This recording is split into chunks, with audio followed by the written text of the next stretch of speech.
Officer को राजनीति पई कवि सूर्यनगर ब्लॉक रे बीजेपी तीन फाड़। एठी किए करुछि राजनीति?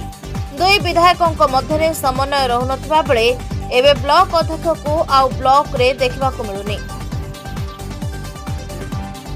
एपरिक विभिन्न सरकारी कार्यक्रम ब्लॉक भारप्राप्त अध्यक्ष दूरे रहिबा घटना को नहीं कवि सूर्यनगर राजनीतिर फाट पदाक आसिलानी। गोटे पटे कर्मचारी अभाव सांगकू एपटे अधिकारी गोटी चालना कवि सूर्यनगर ब्लॉक रे अचलावस्था देखादेलानी।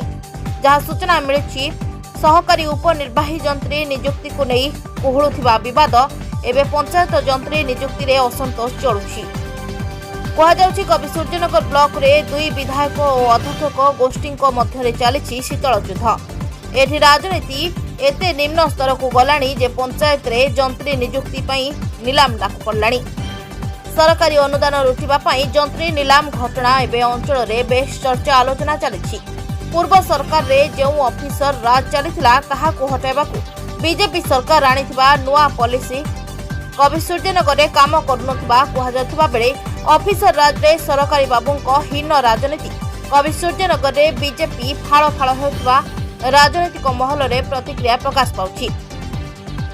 एठी राज्य सरकार को विरोधी दल कवि सूर्यनगर ब्लॉक रे शासक भावे थाई मध्य बीजेडी नेतृत्व विहीन पई सरकारी दल को भाग भाग करी राजनीति करंती सरकारी बाबू। अंध को दर्पण देखाई चली अंधारी शासन। आउ से अंधारी शासन रे बळी पडुछंती निर्वाचित प्रतिनिधि।